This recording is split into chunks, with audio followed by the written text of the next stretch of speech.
तो आज के क्लास में आपका स्वागत है। आज का क्लास में क्वेश्चन आंसर पे ही फोकस करना है। सिंधु घाटी सप्ताह का क्वेश्चन आंसर पे बात करेंगे ज़्यादा से ज़्यादा। तो आपको ये जो पहला क्वेश्चन है इसमें आंसर करना है आपको। ज़्यादा से ज़्यादा क्वेश्चन बनाना है। तो पहला क्वेश्चन एसेशन और रीजनिंग है, जिसमें दो कथन दिया गया है। पहला है कि हड़प्पा कालीन संस्कृति के अन्य समकालीन संस्कृतियों से व्यापक व्यापार संबंधित थे, और दूसरा है कि कांस्य युगीन सभ्यता विस्तृत वीएम नेटवर्क से प्रतिपालित होती थी। तो इसका रीजनिंग, ये क्वेश्चन हम लोग लास्ट में किए थे, तो थोड़ा आगे बढ़ जाएंगे इससे। ये क्वेश्चन हम लोगों ने किया था पहले। फिर भी आप बता सकते हैं इसका आंसर। हड़प्पा कालीन संस्कृति के मतलब दूसरे समकालीन संस्कृति से व्यापक व्यापार संबंधित थे। उस काल में यहाँ पर बोला जा रहा है कि व्यापक जो व्यापार था ये संबंधित था। और दूसरा चीज़ है कि जो ब्रॉन्ज एज सिविलाइजेशन था, ये bronze age civilization is a type of exchange network. तो अगर आर इसको सेटिस्फाई कर रहा है, दोनों पहले इंडिविजुअल सही है और आर उसको सेटिस्फाई कर रहा है, तो उस कंडीशन में आंसर ए हो जाएगा। If both are right and R is the correct, मतलब आर ए का सही एक्सप्लेनेशन है। अगर बोथ आर इंडिविजुअल करेक्ट तो आंसर उसमें बी हो जाएगा, जिसमें ये बोला जा रहा है कि हड़प्पा कालीन सभ्यता जो था इसमें अन्य समकालीन सभ्यता से ये इक्वलिटी पर था, लेकिन नेटवर्क इसके बहुत स्ट्रांग थे। हम कुछ और क्वेश्चन देख लेते हैं।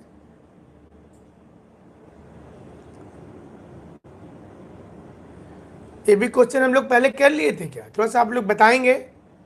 पहले कर लिए थे तो आगे बढ़ेंगे। ये क्वेश्चन हम लोग कर लिए थे।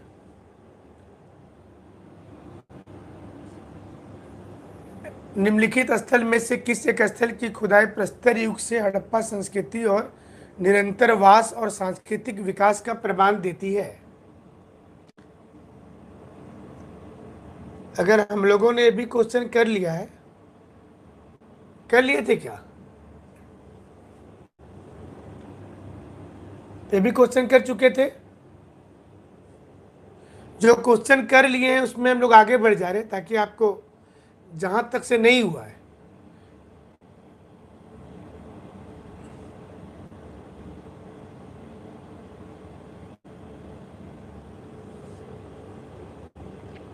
ये भी हो गया था हमें लगता है।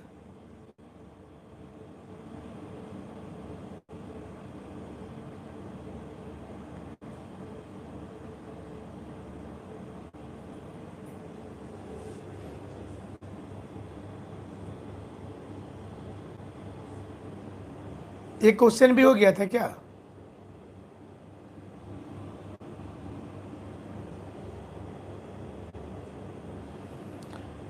निम्नलिखित चार स्थल में सबसे पहले की सांस्कृतिक अवस्था मिलती है?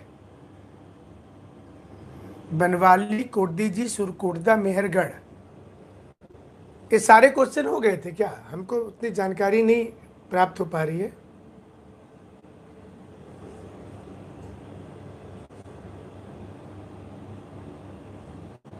क्वेश्चन नंबर 6 ये भी हो चुका था लगता है। निम्नलिखित में से कौन सी एक संपूर्ण हड़प्पा संस्कृति में पकी हुई ईंटें की विशालतम इमारत थी? तो हमें लगता है ये भी हो गया था। हड़प्पा सील का सर्वाधिक प्रचलित प्रकार कैसा है? ये क्वेश्चन हुआ था कि नहीं?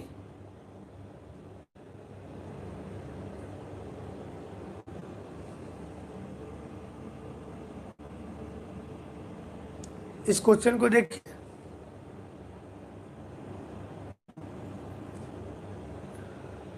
सुदूर पश्चिमी बस्ती पूछा जा रहा है।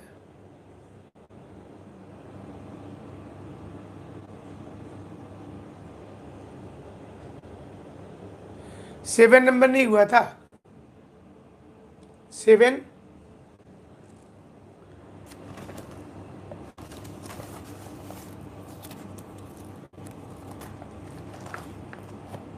थोड़ा सा देख लीजिए 7 हुआ था कि नहीं।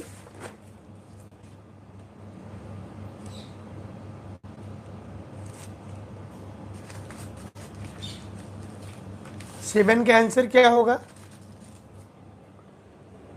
कि जो मैक्सिमम वहां से प्राप्त हुआ है ये कौन सा 7 नंबर का आंसर देखें।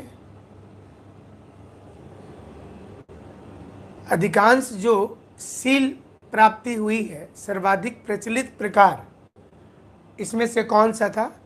स्क्वायर शेप, चौकोर। ऐसे तो सारे मिले हैं, सिंधु घाटी सप्ताह में सारे मिले हैं, ये भी चौकोर भी मिला है, ये चौकोर मिला है, गोल भी मिला है, बेलनाकार भी मिला है, अंडाकार भी मिला है, लेकिन ज़्यादा ज़्यादा ये शेप था। हड़प्पा सील का सर्वाधिक प्रचलित प्रकार जो है वो ज़्यादा चौकोर है। और पश्चिमी बस्ती, अगला क्वेश्चन जो है कि इंडस वैली सिविलाइजेशन का वेस्टर्न मोस्ट सिटी आपको बताना है कि पश्चिमी बस्ती कौन था। तो ये भी आसान सा क्वेश्चन है, आपके लिए इजी है ये। सील क्या है आपने पूछा है, सील क्या है? सील मुहर होता था जो जो टेराकोटा, सील जो था वो मुहर था जो टेराकोटा से यूज किया जाता था। मतलब टेराकोटा एक पदार्थ था और उससे यूज किया जाता था सील्स। तो सील्स मुहर होता था, जैसे इस शेप के मुहर होते थे और ये टेराकोटा से बनाए जाते थे, इसको पका करके। और टेराकोटा बनाने के लिए, पकी हुई मिट्टी के लिए lapis lapis lazuli lapis lazuli का प्रयोग किया जाता था। और लेपिस लेजुली को, जिसको सेलखड़ी बोलते हैं, और इसको पका करके एक मुहर तैयार किया जाता था। इस पर ही अलग अलग पिक्चर और साइन मिले जो हम लोग देख रहे थे पिछले क्लास में, वो इससे ही जानकारी प्राप्त हुए हैं। तो वो सील्स में मिलता था। तो यहाँ पर पूछा जा रहा है कि सबसे जो पश्चिमी सिटी है, ये तो आप लोगों को पता ही है कि सबसे जो नॉर्थ में जब बात करते हैं सबसे नॉर्दर्न, तो अच्छा थोड़ा सा इधर कर देते हैं ताकि आपको दिखाई दे। सबसे नॉर्दर्न की जब बात करेंगे तो सबसे नॉर्थ में है मांडा और साउथ में है दायमाबाद।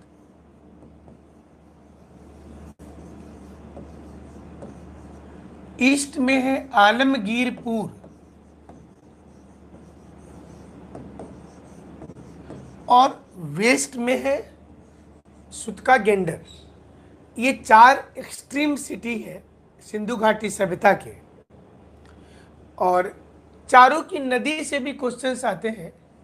मांडा जो है ये स्वात नदी के किनारे था, तो ये स्वात जो है ये बेसिकली चेनाब की सहायक नदी, इसलिए कभी कभी चेनाब भी आपको आ जाएगा एग्जाम में आंसर के रूप में। मतलब जब स्वात दिया हुआ नहीं रहेगा तो मांडा ये स्वात नदी के किनारे है। छोटी नदी थी, सहायक नदी थी, जो अभी तक की खोज है। आलमगीरपुर हिंडन नदी के किनारे है। सुतका गेंडर दास्त नदी के किनारे। तो कभी कभी डायरेक्ट क्वेश्चन से आते हैं, हालांकि समुद्री पोर्ट था और इसको सुतका गेंडर को जोड़ती थी ये नदी समुद्र के साथ में। और दायमाबाद जो है ये प्रवर, जो गोदावरी की सहायक नदी है, सब्सिडरी रिवर है प्रवर river which is one subsidiary of Godavari, उसके किनारे था। तो 4 एक्सट्रीम लोकेशन है इंडस सिविलाइजेशन के। अगली क्वेश्चन की ओर में मूव करेंगे। तो जो नेक्स्ट क्वेश्चन है, ये क्वेश्चन पक्की मिट्टी के बने हल का जो प्लाव था वो कहाँ से प्राप्त हुआ है? एक पक्की मिट्टी का बना हुआ हल का प्रतिरूप, मतलब sign of plough with burnt soil, पकी हुई मिट्टी का, ये प्राप्ति कहाँ से हुई है? तो ये तो फैक्चुअल क्वेश्चन है, आप इसको एनालिसिस करके निकाल सकते हैं। और ये बेसिकली देखिए यहाँ पर दो दो ऐसे आंसर है जिसमें आपको कन्फ्यूजन होगा, एक बनवाली और दूसरा कालीबंगा, चूंकि राखीगढ़ी और रंगपुर में खेत नहीं मिला है। कालीबंगा में जुता हुआ खेत मिला है, मतलब इसमें प्लाव लैंड मिला, हल नहीं मिला है, बट प्लाव लैंड की जानकारी यहाँ से प्राप्त हुई है। तो इससे पता चलता है कि खेती तो होता था बट वो हल मिला नहीं है। और बनवाली जो है, ये बनवाली कहाँ है, कोई बताइए, किस किस राज्य में है अभी बनवाली, कहाँ है अभी बताएं। पका हुआ मिट्टी का पूछा जा रहा है, बर्न सॉइल का, ये बनवाली से ही प्राप्त हुआ है, यहां से मिला है। तो बनवाली है कहाँ? पाकिस्तान में। और कोई बताइए बनवाली कहाँ है? हरियाणा, ठीक है, हरियाणा में बनवाली, हरियाणा में है। और यहाँ से सबसे ज़्यादा जौ, जो गेहूं के साथ जौ होता है, बार्ली, इसकी सबसे ज़्यादा एविडेंस बनवाली से है। कालीबंगा में भी खेत मिला है, लेकिन कालीबंगा जैसा हमने पहले भी बताया कि यहाँ पर चूड़ी बनाने का भी कारखाना मिला है। कालीबंगा से अग्निवेदिका, मतलब जिसमें यज्ञ होता था, ये भी जानकारी मिल रही है। ब्लैक बैंगल्स यहाँ पर कालीबंगा से मिली है। राखीगढ़ी तो एकदम नया खोज है, जो आपको जानकारी भी दिए थे कि इसमें कुछ ऐसे स्कल मिले हैं जिससे स्ट्रक्चर बनाया जा रहा है कि कैसे वो लोग दिखते थे। तो अच्छा, उन्होंने रेंगो रिवर की भी जानकारी दी है। बनवाली, रंगपुर तो गुजरात में पड़ेगा। तो चलिए 10वें नंबर क्षेत्र क्वेश्चन पे चले जाते हैं। जो 10th नंबर क्वेश्चन है, इसमें पूछा जा रहा है कि निम्नलिखित में से कौन सा एक स्थान जो था वो क्षेत्रफल के मामले में, निम्नलिखित नगरों में से क्षेत्रफल में कौन सबसे अधिक विस्तृत था? इसमें से मोहनजोदड़ो, हड़प्पा, धोलावीरा और कालीबंगा। तो क्वेश्चन नंबर जो 10 है, जो अभी तक की जानकारी है इतिहासकारों के पास, सबसे फैला हुआ नगर पूछ रहा है एरिया वाइज में। पॉपुलेशन में पूछा जाता तो आंसर होता मोहनजोदड़ो। सबसे ज़्यादा जनसंख्या किस शहर की थी? तो आंसर होता मोहनजोदड़ो। और एरिया में पूछा गया है, सही उत्तर किन्होंने दिया है? सही उत्तर होगा हड़प्पा। इसका सही उत्तर होगा हड़प्पा। सबसे ज़्यादा विस्तृत फैला हुआ हड़प्पा है। पॉपुलेशन वाइज में मोहनजोदड़ो है। और धोलावीरा, जहाँ पर 3 भाग में शहर बटा हुआ था। और कालीबंगा, एक राजधानी भी थी कालीबंगा। मोहनजोदड़ो, हड़प्पा, कालीबंगा और लोथल, ये चार कैपिटल, इस सिविलाइजेशन के 4 कैपिटल थे, 4 राजधानी थी। चारों राजधानी से शासन होता था। पुरोहित क्लास और व्यापारी वर्ग, मर्चेंट क्लास, वो शासन करते थे इस सभ्यता में। तो एरिया वाइज जो है, इसमें टोटल एरिया कितना था सिंधु घाटी सभ्यता का? कोई लिखिए, बताइए कुल एरिया कितना था इस सिविलाइजेशन का? टोटल एरिया कितना था?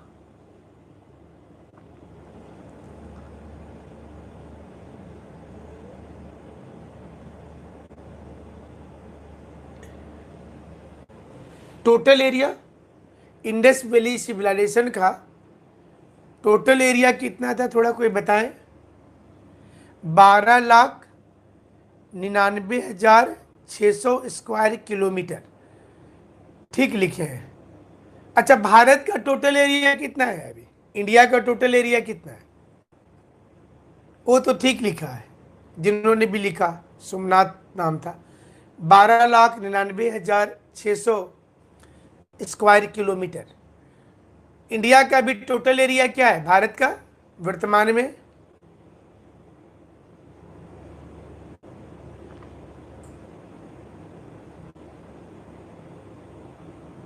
इंस्टेंट आंसर कोई नहीं दे पा रहे?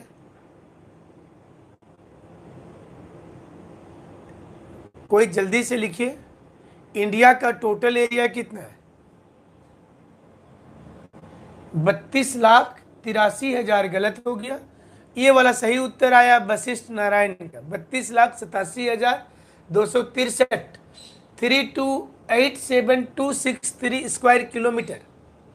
तो आज का क्लास तो सिर्फ हम लोग क्वेश्चन आंसर पे रखे हैं कि आप ज़्यादा से ज़्यादा इसका लाभ उठा पाएँ और ज़्यादा से ज़्यादा आंसर दे पाएँ। जहाँ जहाँ पर लगेगा आपको कि थोड़ा डेटा की ज़रूरत होगी तो आप बाद में भी उसको हमारे व्हाट्सएप पर भेज दीजिएगा, ताकि उसके बारे में हमारी टीम विस्तृत जानकारी आपको ला करके दे देगी। तो ये अगला क्वेश्चन जो है कि निम्नलिखित में से कौन हड़प्पा संस्कृति का एक स्थल है जहां से, ये तो आसानी से बता देंगे, गल्फ ऑफ पर्सिया का मुद्रा उत्खनन प्राप्त हुआ था। So which of the following Harappan site from where we discovered a Persian currency? Persian currency कहाँ से मिला है? ये बहुत इजी है, इसको तो इजीली कर सकते हैं। बहुत अच्छा आंसर दिया है इन्होंने, शिवशंकर और सोमनाथ का सही उत्तर है। ये पहले भी हम लोग पढ़े हैं कि लोथल में जहाँ पर डॉकयार्ड मिला है वहाँ से करेंसी मिला है जो बहरीन का है, बहरीन की करेंसी है वहाँ पर, तो बहरीन की करेंसी वहाँ से नज़र आई है, तो ये सही है लोथल। अब घुमा फिरा करके देखिएगा तो आपको एक चीज़ और जानकारी मिल रहा है कि अगर आप सिंधु घाटी सभ्यता के 2000 प्लस सिटी में से 5-7 शहर के बारे में ही सिर्फ डिटेल्स जानकारी रखिए तो आपके क्वेश्चंस आंसर बनेंगे। ये भी एक जानकारी है। आप देखेंगे तो ज़्यादा ऑप्शंस भी आप देखिए तो मोहनजोदाड़ो, धोलावीरा, लोथल, कालीबंगा, 2 ही 4 इधर उधर जा रहा है, तो मैक्सिमम जो ऑप्शंस में नाम आ रहे हैं तो इनके बारे ही जब भी आप पढ़े, ऐसे तो हमने सारे चीज़ आपको बता दिया है। जो उसमें नहीं भी बताए, नई क्वेश्चंस है तो वो भी आपके पास में आती जा रही है।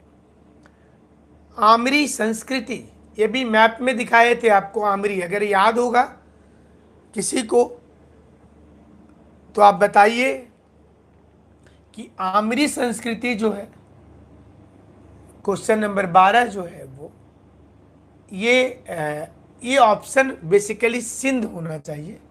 एक गलती यहाँ पर लिखा हुआ है, ये संधि लिखा गया है, तो मिस्टेक राइटिंग में कभी कभी हो जाती है। आमरी संस्कृति, कच्छ, रान ऑफ कच्छ की बात की जा रही है, अफगानिस्तान मतलब नॉर्थ ईस्टर्न की बात की जा रही है, बलूचिस्तान, बलूचिस्तान भी पाकिस्तान का ही प्रांत है, और सिंध का प्रांत।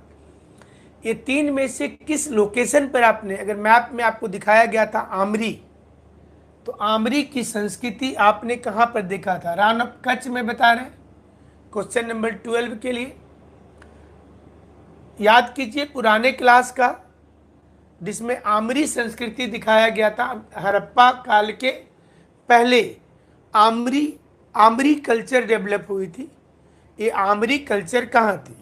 आमरी, किन्हीं को कोई आइडिया मिल रहा है? सारे लोग क्लियर बता रहे? कच्छ का क्षेत्र आमरी कच्छ में था, ये रान ऑफ कच्छ से थोड़ा बाहर था। आप देखिएगा तो थोड़ा बाहर था, ये सिंध वाले प्रांत में पड़ेगा। ये हड़प्पा के ठीक नीचे था, ये बलूचिस्तान में नहीं, बलूचिस्तान ज़्यादा बाहर हो जा रहा है, बलूचिस्तान ज़्यादा बाहर हो, हड़प्पा के ठीक नीचे। हड़प्पा का प्रांत कौन सा है? हड़प्पा किस प्रांत में? सिंध प्रांत में, पाकिस्तान में। तो सही उत्तर 12 नंबर का सिंध प्रांत होगा। सिंध प्रांत सही उत्तर है। चलिए एक और क्वेश्चन आ रहा है, और ये क्वेश्चन थोड़ी समय आपको मिलती है, हालांकि एग्जाम में मैक्सिमम आपको एक क्वेश्चन के लिए मैक्सिमम जो टाइमिंग होता है वो आप मान करके चलें कि 1 मिनट से ज़्यादा नहीं मिलेगा, उससे कम ही मिलता है। तो आपको टाइम मिल रहा है, आप क्वेश्चन को पढ़ के एनालिसिस करके बताएंगे। तो यहाँ पर 2 क्वेश्चन है साथ ही साथ, तो दोनों को ले लेते हैं एक साथ ताकि आप, ठीक है, 2 क्वेश्चन एक साथ ले लिए। क्वेश्चन नंबर 13 है कि which of the following crop is not known by Indus civilization. इसमें से कौन सा एक क्रॉप ऐसा है जो लगता है कि इनको जानकारी नहीं थी। बड़ा आसान सा प्रश्न है ये। क्वेश्चन नंबर 13 नंबर का डी आंसर आ गया, सी आ गया है। 13 का डी और सी आंसर आया हुआ है क्वेश्चन नंबर 13 का। 13 का और 14 नंबर भी साथ में कर देते हैं कि निम्नलिखित में से कौन एक सही है। ये बोला जा रहा है कि कौन सा एक करेक्ट है, which one of following is correct one. Surkotada में प्लाउलैंड, हड़प्पा में घोड़ा का अवशेष हॉर्स रिमेन्स, रंगपुर में धान की भूसी, जो धान की भूसी होती है पैडी चावल का, वो चानूदारों में गढ़ी, गढ़ी का मतलब हो गया कि एक स्ट्रक्चर जहाँ पर अग्नि वेदिकाएँ वगैरह होती थी। तो ये 14 नंबर में आपके मुताबिक कौन सा एक करेक्ट है जो सही है। तो ये भी आंसर देखिए, 14 का भी सी बता रहे हैं बलराम कुमार, 14 का सी ज़्यादा लोगों ने बताया है और सही है, 14 का सी सही है। अश्व का अवशेष जो है ये याद रखिएगा कि सुरकोटदा में मिला है। ऐसे तो पहले लोग जानते थे कि नहीं है, बट ये सुरकोटदा से मिला है। तो कभी कभी ऑप्शंस के बारे में भी जानना है, नेक्स्ट क्वेश्चन में आपको फायदा होगा, अगले एग्जाम में भी फायदा होता है। जुता हुआ खेत जो है ये मिला है कालीबंगा से, और धान की जो भूसी है ये रंगपुर से मिला है। चावल के अवशेष जो है ये रंगपुर से भी मिले हैं, लोथल से भी मिला है चावल के अवशेष। अच्छा, एक क्वेश्चन चलिए पूछ रहे हैं, पूरे भारतीय उपमहाद्वीप पर सबसे पुराना चावल का अवशेष कहाँ से मिला है? The earliest rice evidence is discovered from which place in Indian सब कॉन्टिनेंट। भारतीय उपमहाद्वीप में चावल का सबसे पुराना एविडेंस कहाँ से मिला पूरे उपमहाद्वीप में? चाहे वो सिंधु घाटी की सभ्यता का हो या उसके पहले का हो, उसके पहले का हो। रोपड़ से चावल की जानकारी नहीं आई है, रोपड़ से गेहूं की जानकारी है। सो रोपड़ से गेहूं का होगा। हमारा क्वेश्चन ये है, और ये क्या उत्तर आया है? मेहरगढ़। ये बहुत अच्छा उत्तर दिया है इन्होंने, बहुत जल्दी से दिया है। नीतीश कुमार महतो का सही उत्तर है मेहरगढ़। मेहरगढ़ पाकिस्तान में, भिराना भी बाद का अर्लीस्ट सिविलाइजेशन की खोज है भिराना, बट सही उत्तर मेहरगढ़। मेहरगढ़ पाकिस्तान में है, तो वो सही है। और अगर यही क्वेश्चन पूछा जाता है कि भारत में चावल का अर्लीस्ट एविडेंस कहाँ से मिला है, not only in Indus civilization, इसके पहले से भी मिला है। भारत में चावल का पहला एविडेंस, इंडिया में चावल का पहला एविडेंस कहाँ से मिला है? इंडिया में, मेहरगढ़ पाकिस्तान में है। So when we talk about Indian subcontinent, then the answer is Mehergarh. So when we talk about India, so what should be the answer? Bharat में चावल का, and the answer is Rangpur. I think को लिखना चाह रहे शशिकांत, बट रंगपुर नहीं होगा। भारत में चावल का सबसे पहला एविडेंस कहाँ आया? कालीबंगा से मिला है बट पहला नहीं है। राजन जी, मिला है बट पहला नहीं। पहला एविडेंस बताइए। लोथल, गारो हिल भी सही नहीं है, रंगपुर भी सही नहीं है। And the site is in Uttar Pradesh. अभी कोई बताइए, बनवाली भी गलत हो गया। First evidence of rice in India and the site is in Uttar Pradesh, ये यूपी में है, रंगपुर नहीं होगा। रंगपुर नहीं होगा, हरियाणा भी नहीं होगा,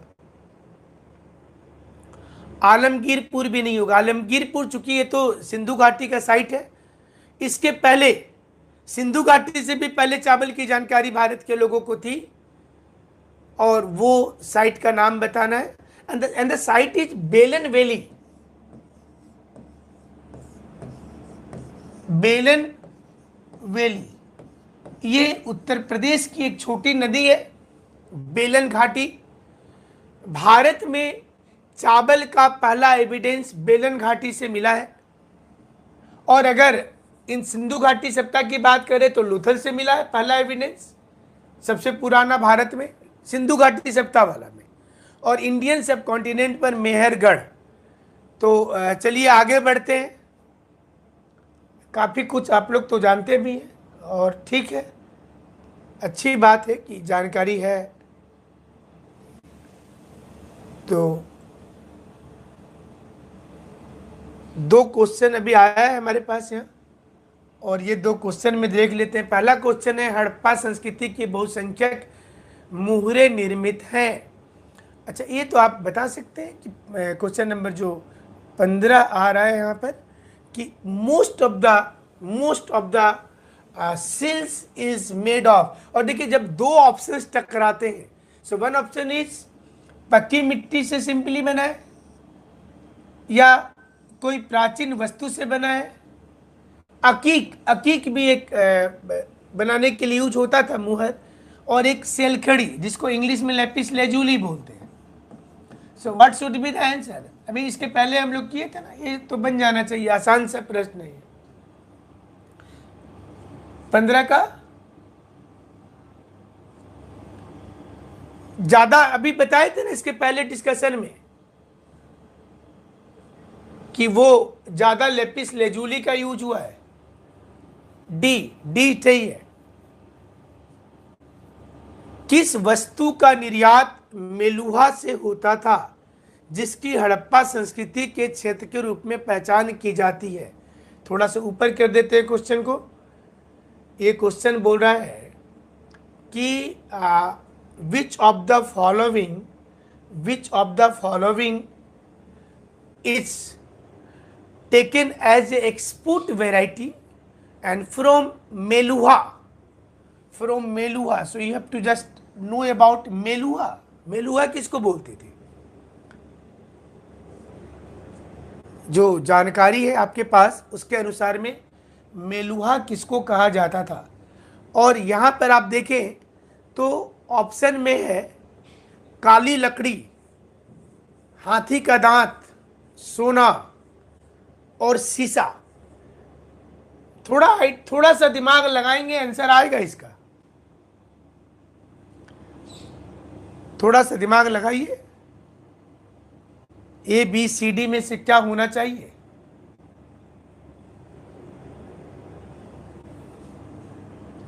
अच्छा, पहले तो हमको ये बताइए ना, मेलुहा किसको बोलते थे?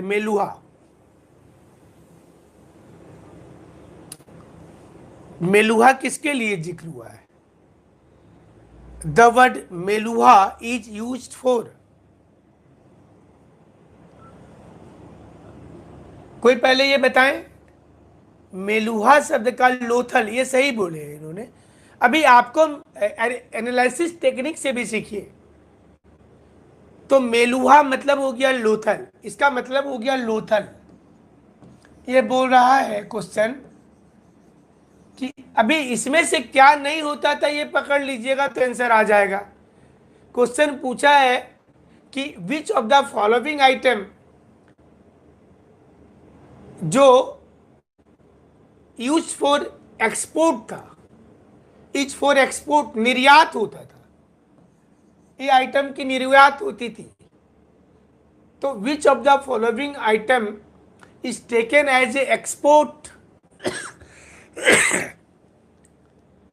तो ब्लैक वुडन, हाथी के दांत, सोना और शीशा। 3 सभ्यता आप लोग पढ़े थे, तो अभी देखिए, थोड़ा दिमाग लगाइए, क्या होना चाहिए?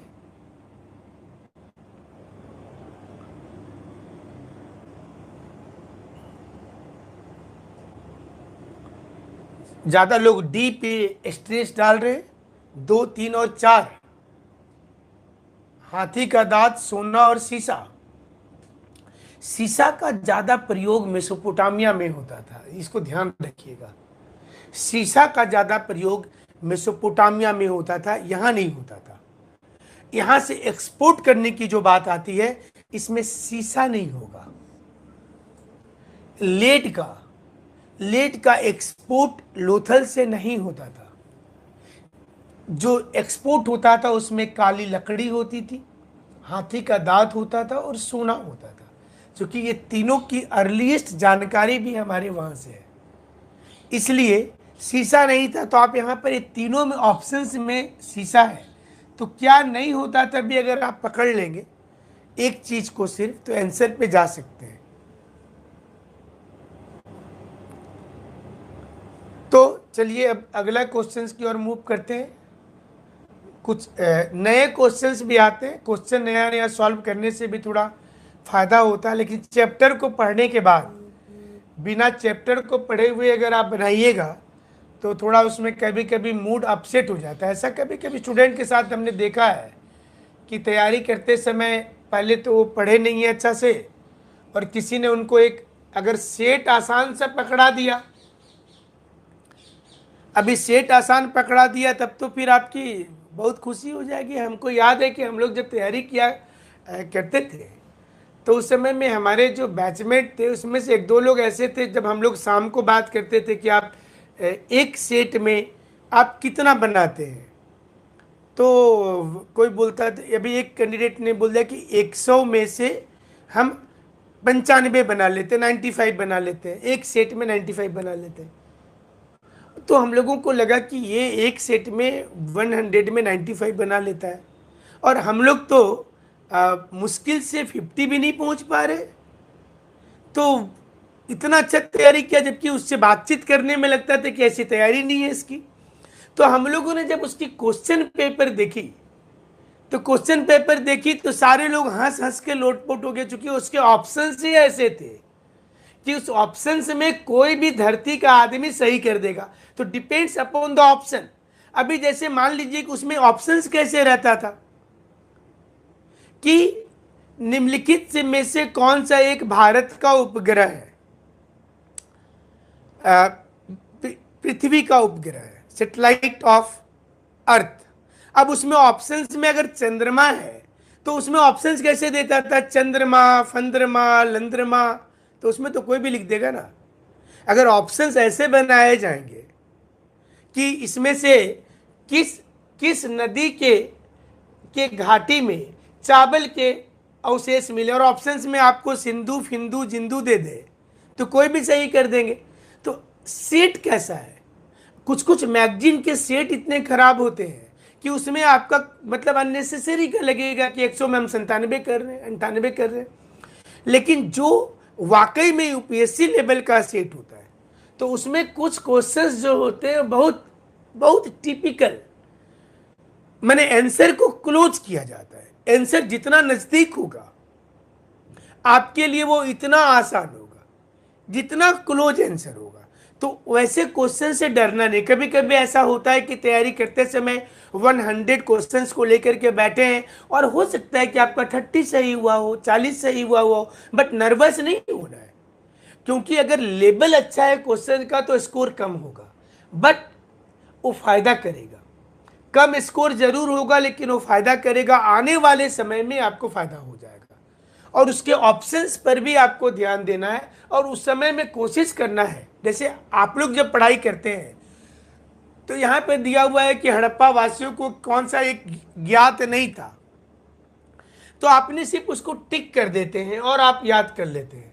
जो आमतौर पर कई लोग हमें फ़ोन करते हैं कि सर कौन सा मैगजीन पढ़े, कौन सा गाइड पढ़े, तो हम ये देखते हैं कि उसमें क्या नुकसान होता है कि आप वहीं तक सीमित हैं, बट आप उसके आंसर को खोजने के लिए उस वक्त अगर बुक का सहारा लीजिएगा, आइदर एनसीईआरटी का लीजिए या कोई ऑथेंटिक बुक का लीजिए, तो ये आपके लिए बहुत फायदेमंद होगा। ये करना चाहिए। आप कोई ऑथेंटिक बुक का सहारा जरूर से लेंगे, तो उससे ना एक क्वेश्चन का आंसर जब निकालते हैं तो दूसरा क्वेश्चन का जानकारी भी हो जाता है, तो ये देखिएगा। चलिए अगले क्वेश्चन को और चले जाते हैं। क्वेश्चन नंबर 17, निम्नलिखित में से किसका ज्ञान नहीं था, which is not known to in the civilization. कुएं का निर्माण करना पहला बोल रहा है। तो आप जानते हैं कि सारे सारे घर में एक एक कुएं की जानकारी वहां पर मिली है, और उसके बगल में सॉकपिट भी मिला है। दोनों चीज मिला है कि एक एक कुआं भी होता था, और एक छोटा सा बगल में नाली, जहां पर उसके पानी जाकर के सॉकपिट में जमा होते थे, ये भी जानकारी है। स्तंभ वाला भी मिल गया है, अभी आपने पढ़ा ही था कि पिलर स्ट्रक्चर मिला है। नाली का निर्माण तो जानते थे ये लोग, और यहां पर बोल रहा है कि निम्नलिखित में से किसका ज्ञान नहीं था, तो मेहराब का निर्माण करना, जो बाद में मुगल काल में और दिल्ली सल्तनत में जिस प्रकार से दीवार को कर्व करके बनाया जाने लगा, इस प्रकार के स्ट्रक्चर को, ऐसा स्ट्रक्चर जो तैयार होने लगा, ये स्ट्रक्चर की जानकारी संभवतः उन्हें नहीं थी। तो इस क्वेश्चन का ये आंसर सही होगा। और क्वेश्चन नंबर जो 18 है, 18 नंबर क्वेश्चन में बोला जा रहा है कि निम्नलिखित स्टेटमेंट जो दिया हुआ है, the statement which is given to you, so you have to just two sentence is given, one is assertion, other is reason, and the, इसमें आंसर कैसे निकालना है, इसमें आप पहले जो स्टेटमेंट है उस स्टेटमेंट के आधार पर रीजन को देखना है। और जैसा पहले भी बनाए, हड़प्पा धर्म के एक लक्षण के रूप में मातृ देवी की पूजा हड़प्पा संस्कृति के सभी प्रमुख नगरों में प्रचलित थी। यहाँ पर बोल रहा है कि in all of the city of major city of Harappa, जो माता की, जो मदर गॉडेस थे मातृ देवी, उसकी पूजा ऑलमोस्ट नजर आता है, ऑलमोस्ट नजर आता है। और रीजन बताया है, हड़प्पा और मोहनजोदड़ो में पकी मिट्टी की स्त्री आकृति बड़ी संख्या में प्राप्त हुई है, एंड वहाँ पर बड़ी संख्या में ये मिली है। आपको सही उत्तर बताना है कि इसमें से क्या हो सकता है। ऑलमोस्ट हर शहर से, हड़प्पा और मोहनजोदड़ो के हर शहर से पकी मिट्टी की, यहाँ पर पहले बोलता है कि धर्म के एक लक्षण के रूप में मातृ देवी की पूजा का प्रचलन का संकेत मिलता है। और इसका क्या कारण है, संकेत जो मिल रहा है इसका कारण क्या है, तो हड़प्पा और मोहनजोदड़ो से पकी मिट्टी की एक स्त्री आकृति लगभग शहरों से मिली है, इसलिए ऐसा पता चलता है कि मातृ देवी की पूजा उस काल में होती होगी। अगर ये लॉजिक सही फिट बैठ रहा है, then the answer is A, only then the answer is ए।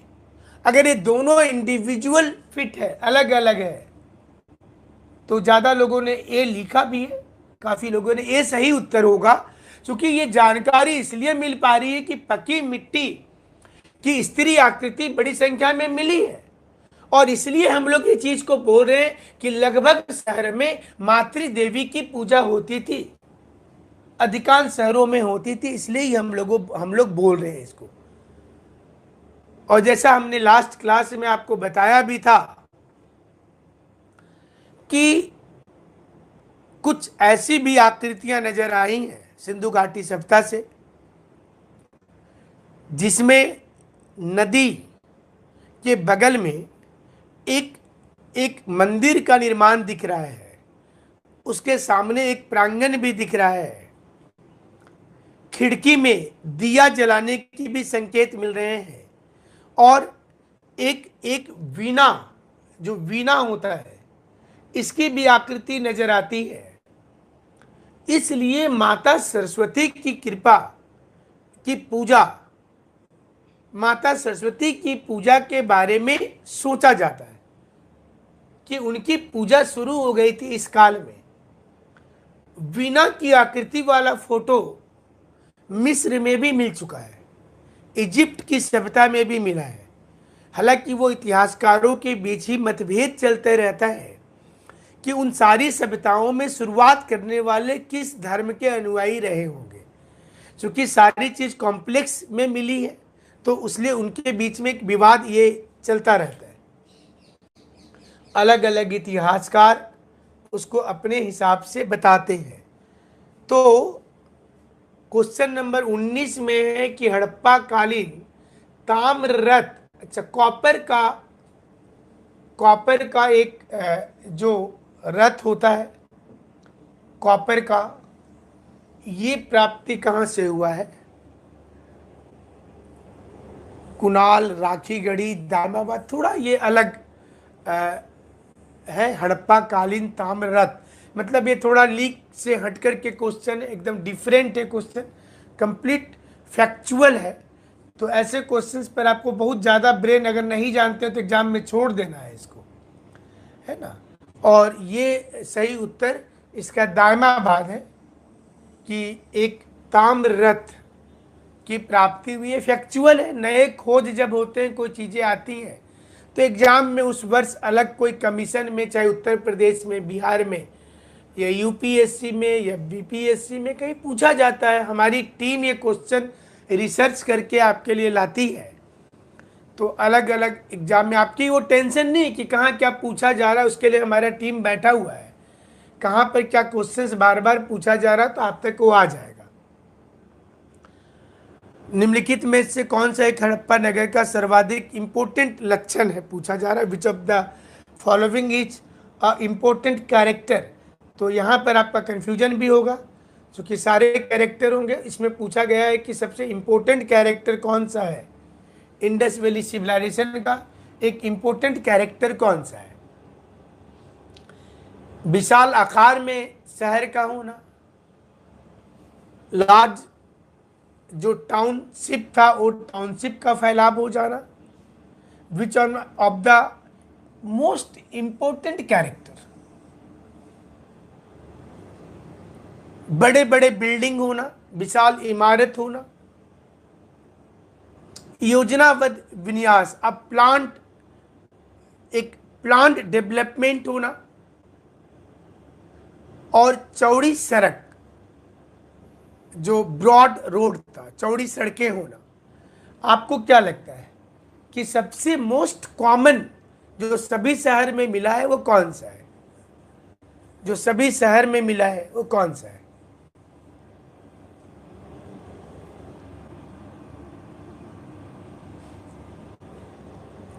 जो सिंधी इंडस वैली सिविलाइजेशन का मोस्ट इंपोर्टेंट जो कैरेक्टर है,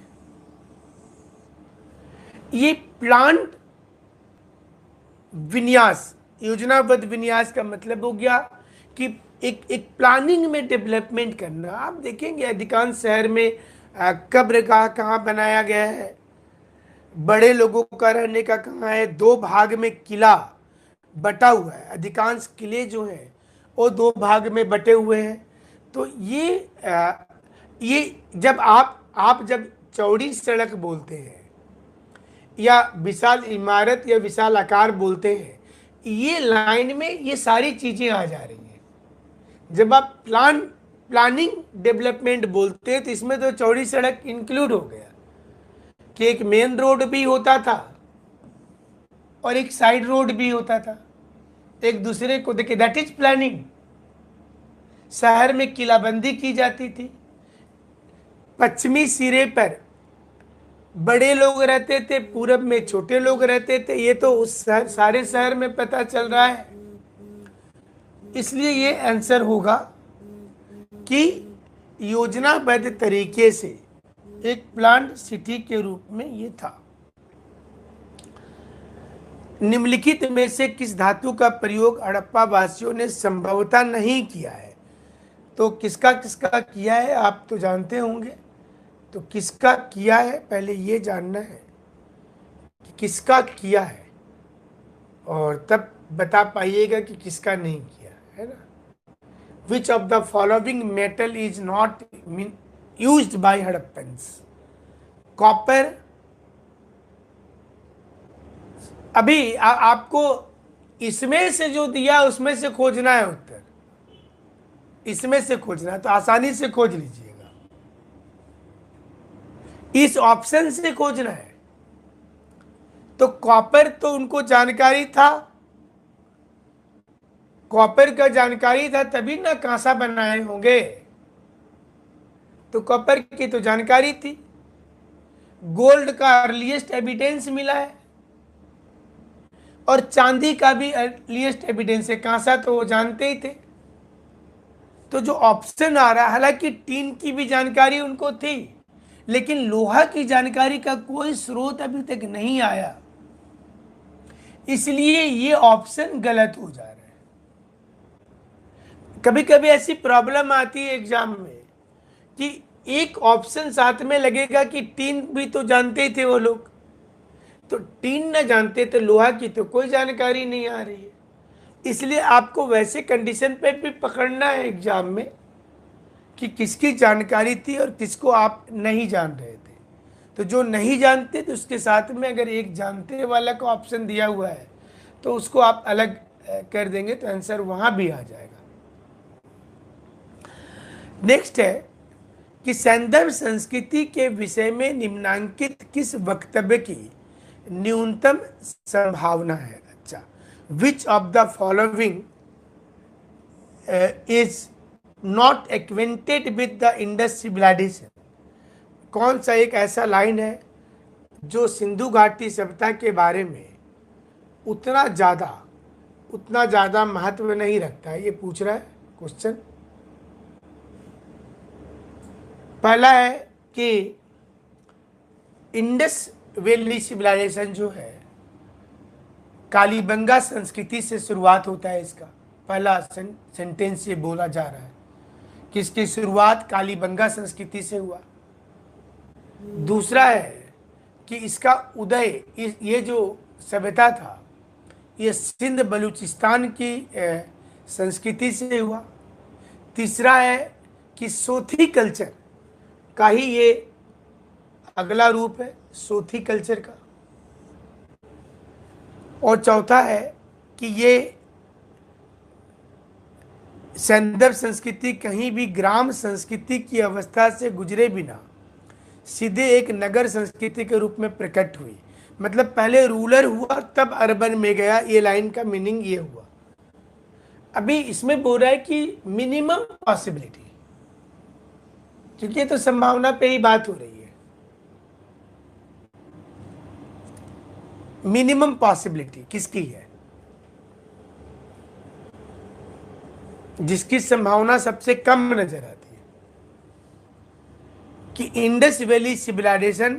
पहला बोल रहा है कि इसके डेवलपमेंट संभवतः कालीबंगा क्षेत्र से शुरू हुआ, ये इसका मीनिंग हुआ। दूसरा बोल रहा है कि इसका डेवलपमेंट संभवतः सिंध और बलूचिस्तान से शुरू हुआ। सभ्यता का उदय होना मतलब rising phase of the civilization पूछा जा रहा है। अभी तक जो जानकारी है, जो आप पढ़ाई की है, उसके आधार पे सोचना है। तीसरा है कि ये सोथी कल्चर का विस्तार है। सोथी कल्चर भी गुजरात और मालवा के पठार के पास था, ये पुरानी कल्चर थी, इसी का विस्तार हो सकता है। और चौथा है कि इसमें कहीं भी रूरल कल्चर, संदर्भ संस्कृति कहीं भी ग्राम संस्कृति की अवस्था से गुजरे बिना सीधे एक नगर संस्कृति के रूप में प्रकट हुई।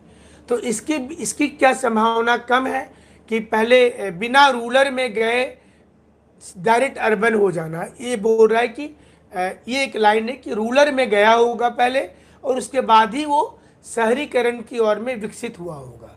तो थोड़ा कॉन्सेप्चुअल क्वेश्चन है, इसका उत्तर दें।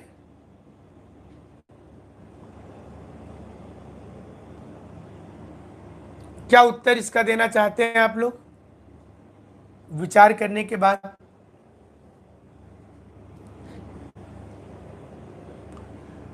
डी।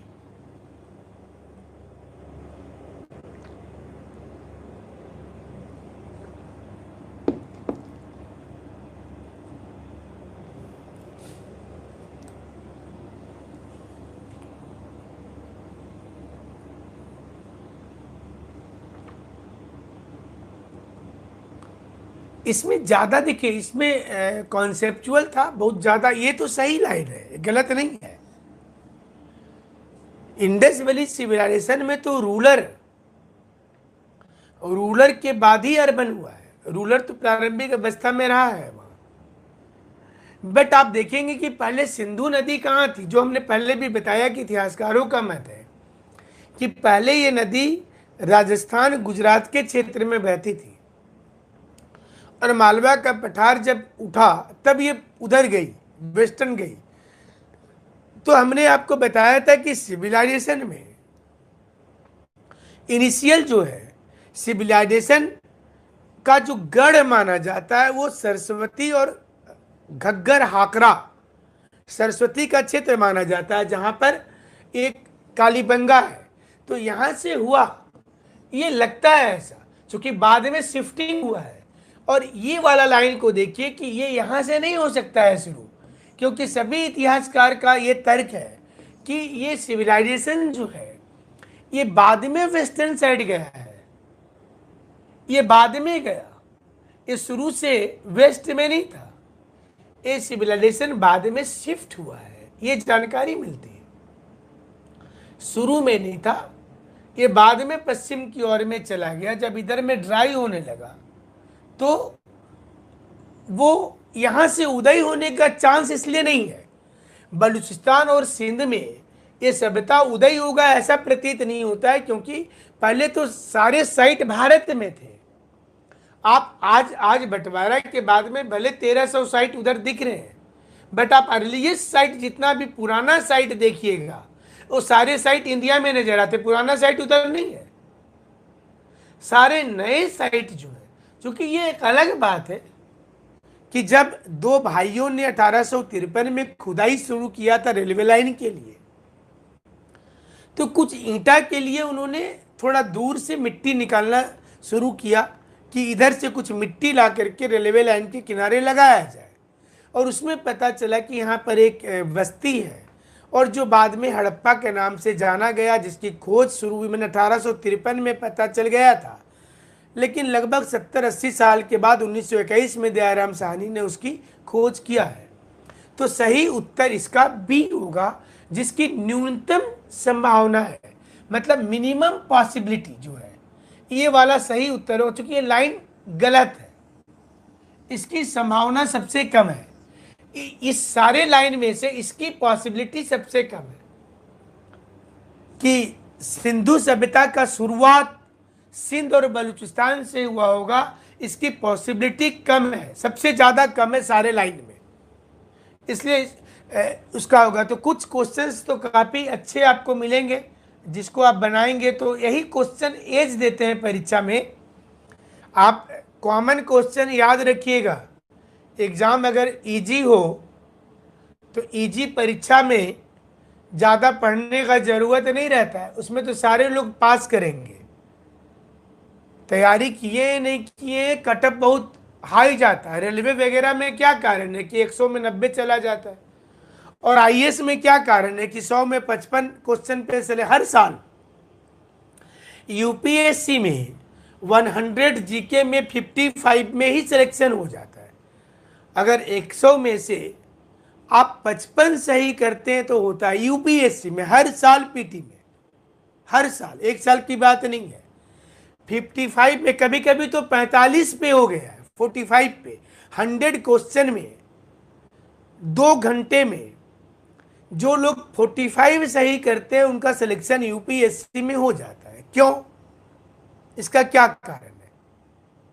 हाँ, 100 में 55 सेफ है। अगर आप 55 कर देते हैं, मन एक क्वेश्चन 2 नंबर का होता है, तो 100 गुना 200 नंबर हो गया, 100 इंटू 2, तो 55 को 2 से कीजिए। अगर सिंपल वे में चलिएगा तो 100 में 55 क्वेश्चन हुआ, तो 55 क्वेश्चन सही करना। इस क्योंकि यूपीएससी का क्वेश्चन में आंसर बड़ा ट्विस्ट होता है, वो सीधा सपाटा रहते ही नहीं है। हाँ, 4 तारीख को जिनका यूपीएससी पीटी है उनको करेंट इवेंट पर सबसे ज्यादा भी ध्यान दीजिएगा आप। तकरीबन 40 क्वेश्चन करेंट इवेंट जाएगा। तो आप लोगों को डेली कई सारे हमारे नोट्स करेंट इवेंट वाले व्हाट्सएप पर मिलते होंगे।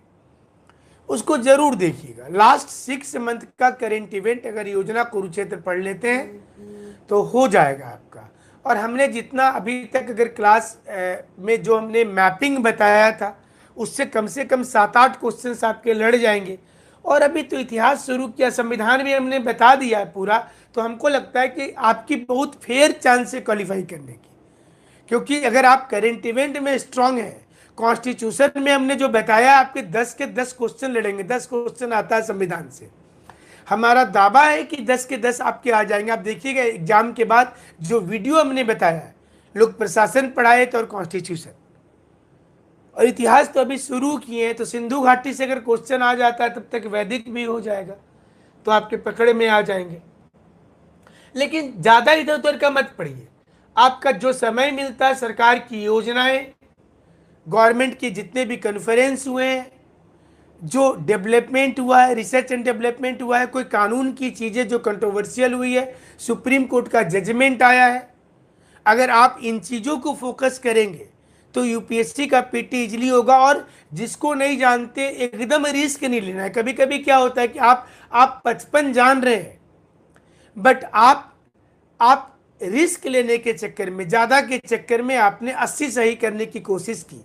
नतीजा क्या हुआ, 55 आपका करेक्ट हुआ, निगेटिव मार्किंग है, तो आपके स्कोर घट करके 43-44 पे आ गए, आप छट गए। तो जिसको नहीं जानते एकदम रिस्क मत लीजिएगा। यूपीएससी का ही फार्मूला है और उसका पहला पेपर तो जानते हैं कि उसमें सिर्फ क्वालिफाई करना है। सिर्फ पैसेज बना दीजिएगा तो क्वालिफाई कर जाइएगा। अगर रीजनिंग आपकी ठीक है तो वो भी हो जाएगा, इसको भी ध्यान दीजिएगा। तो चलिए, पुरातत्व के साक्ष्य से नहीं होता है। कौन सा एक ऐसा स्टेटमेंट है विच is not related with the archaeological evidence? कौन सा एक का समर्थन पुरातत्व का साक्ष्य से नहीं होता है? एग्जाम में हिंदी में ऐसी भाषा रहता है, बाजार वाला भाषा नहीं रहता है। कभी कभी लगता है कि हिंदी ही ज्यादा कठिन है। तृतीय सहस्त्राब्दी ईस्वी पूर्व में बहरीन द्वीप के निवासी एवं सुमेरी लोगों के मध्य व्यापार में बिचौलिए कार्य करते थे। मतलब सुमेरिया का मतलब हो गया मेसोपोटामिया का साउदर्न पार्ट, और बहरीन में ये आज 3000 साल पहले इसका मतलब हुआ है ना, 3000 ईसा पूर्व में। सहस्त्रावधि मतलब 300 बीसी नहीं, इसका मतलब 3000 बीसी। और बहरीन आइलैंड जो गल्फ ऑफ पर्सिया में है, बहरीन जिसकी राजधानी मनामा है आज। और यहां पर बोला कि उनका और सुमेरियन जो सभ्यता थी जो मेसोपोटामिया में था, इसके बीच में बिचौलिया का कार्य करते थे। देखिए अभी आप सुमेरियन पढ़े थे तो इसलिए कहीं ना कहीं वो यूज होता है। और ये बोलता है कि किसका एविडेंस नहीं है, नहीं है पूछना है। दूसरा है कि हड़प्पन कल्चर और वेस्टर्न एशिया के बीच व्यापारिक काम में बिचौलिया कार्य करते थे, मेडिएटर्स थे। क्या ये एविडेंस था? तीसरा है कि हड़प्पा वासियों का विनाश आर्यों के द्वारा हुआ। क्या इसका एविडेंस है? धातु की मूर्ति को बनाने के लिए हड़प्पा वासी मोम की तकनीक को जानते थे। मतलब मोम से पिघला करके धातु की मूर्ति को बना लेते थे। कौन सा एक ज्यादा उपयुक्त है इसमें से? जो अभी आप ऐसा देखिए, इसमें जो कैसे पकड़ा जाता है ना, बहुत दिमाग लगाना है। अभी आप बोलिएगा सर ये तो हम तो जानते ही नहीं है, बिचौलिया वाला तो कभी पढ़े नहीं आज तक। होता था कि नहीं होता था कैसे जानेंगे? बट एग्जाम में कुछ क्लू दिया जाता है। इस ऑप्शंस में बोल रहा है कि किसका साक्ष्य नहीं है।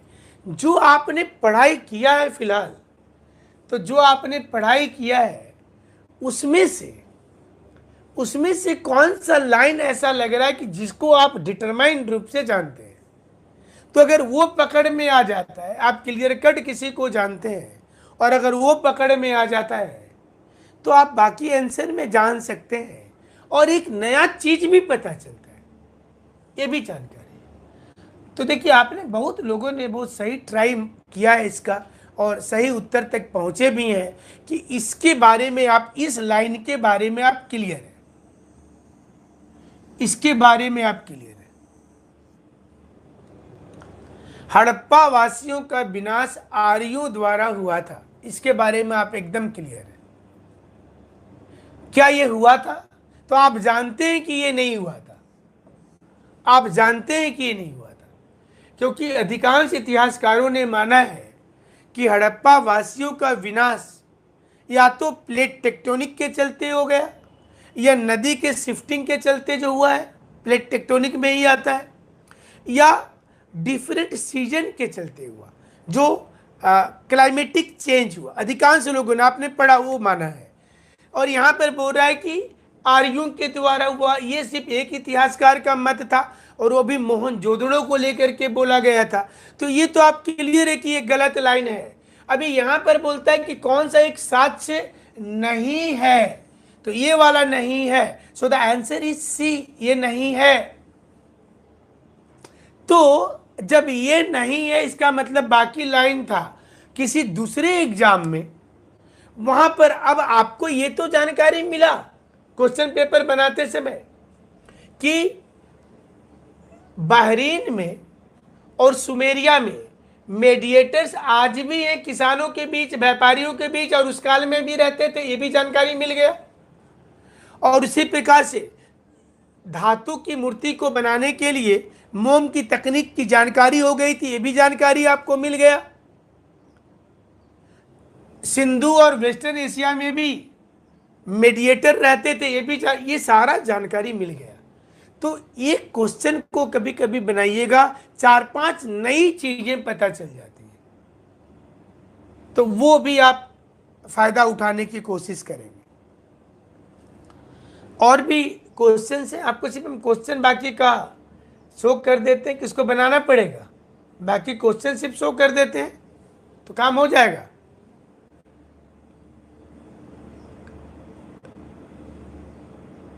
हड़प्पा काल की एक अत्यंत उन्नत जल प्रबंधन व्यवस्था था, वाटर मैनेजमेंट की बात कर रहा है। ये वाटर मैनेजमेंट ये हाल में खोज हुआ है, धोलावीरा, यहां से हुआ है, धोलावीरा से, ये धोलावीरा से हुआ है। आंसर लिख भी दिया था उन्होंने। तो हम सिर्फ कुछ क्वेश्चंस आपको दिखाते चल रहे हैं, काफी क्वेश्चंस ऐसे तो हमारे पास हैं। अब आप क्वेश्चंस देख लें ताकि आप घर में इसको बनाने की कोशिश करेंगे।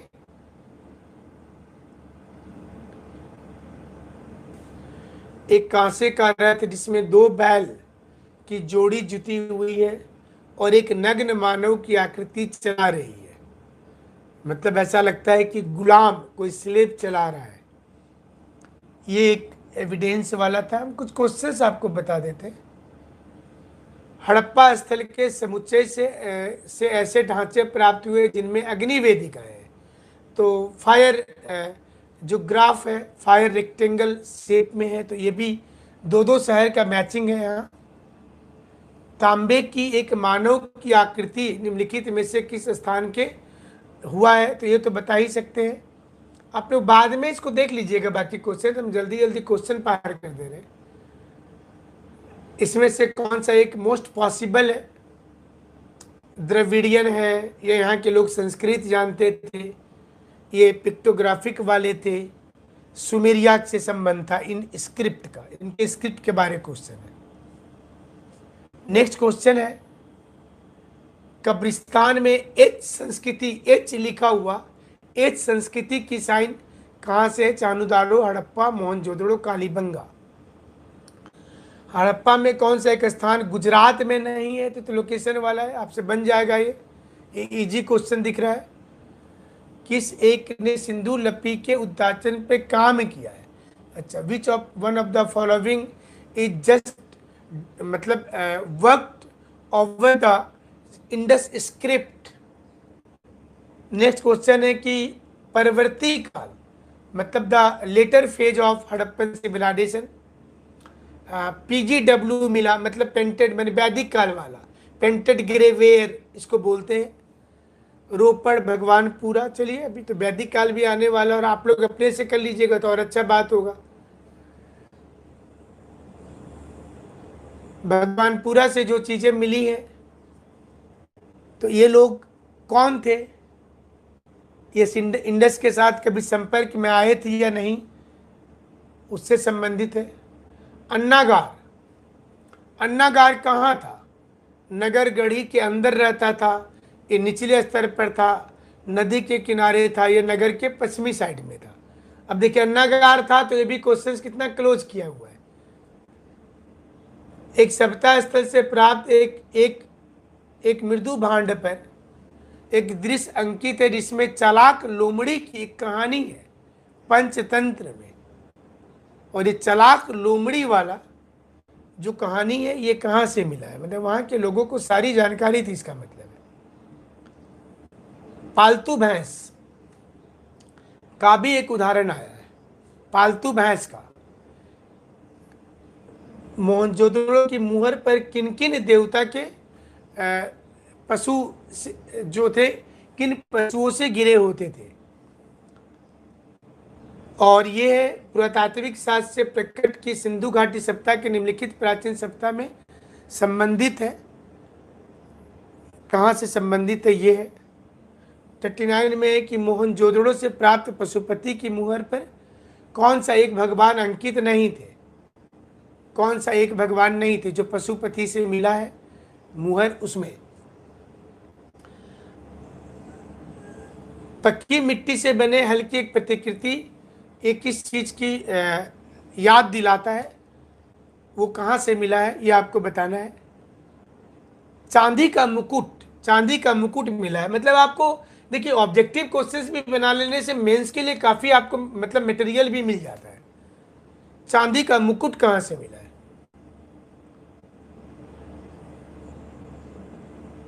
किसने माना कि Indra was responsible for the destroying of the Harappan culture, किसने माना है, कौन सा एक ancient site Indus valley civilization से रिलेशन नहीं है, ये 4 नाम है यहां पर।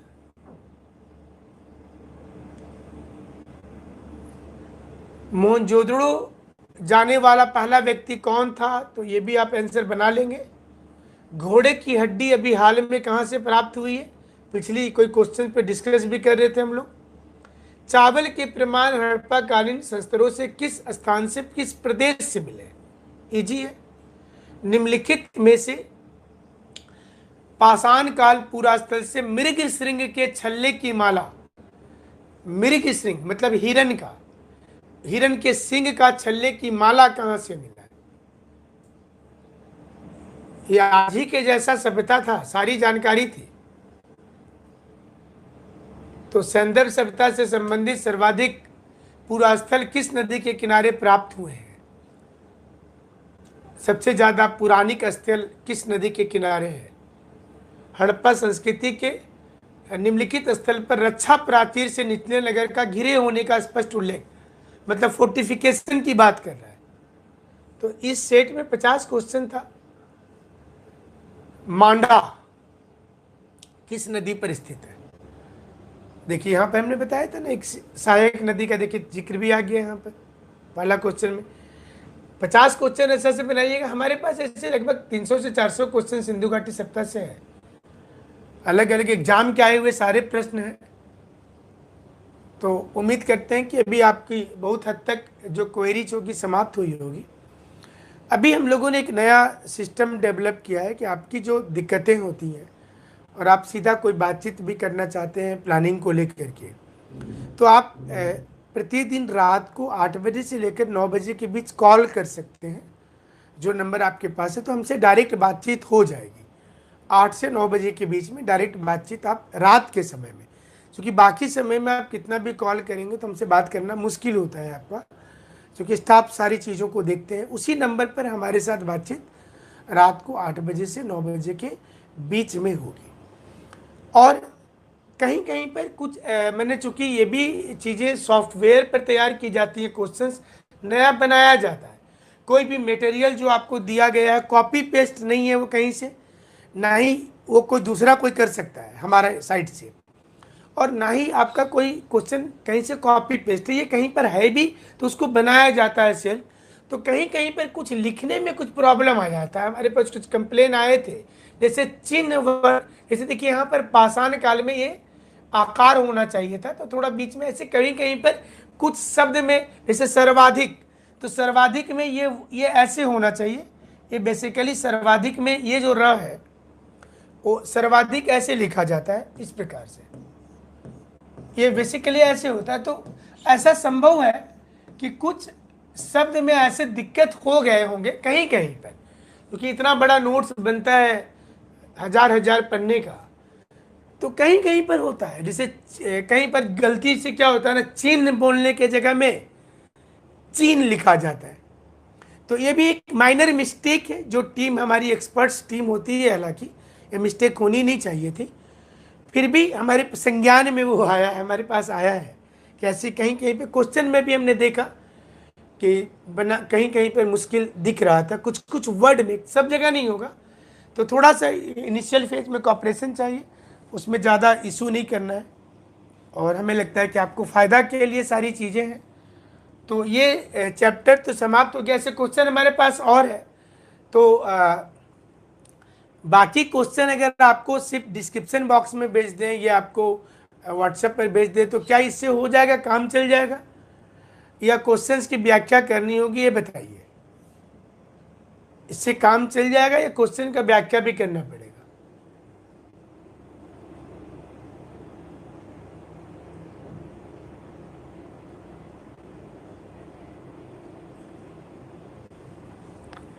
इंडस वैली से संबंधित काफी क्वेश्चंस हैं।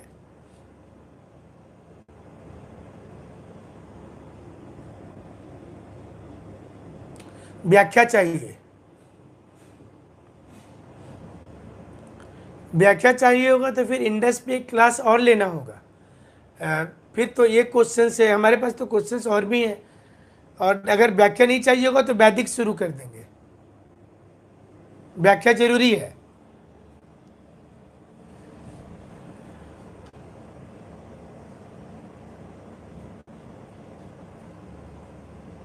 ठीक है, तो व्याख्या के अनुसार ही करेंगे।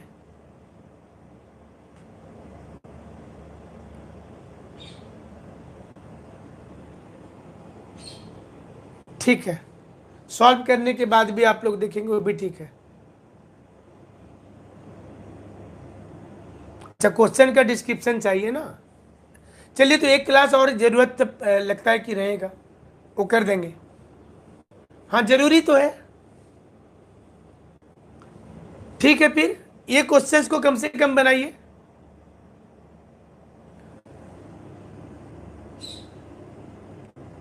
ठीक है, ओके।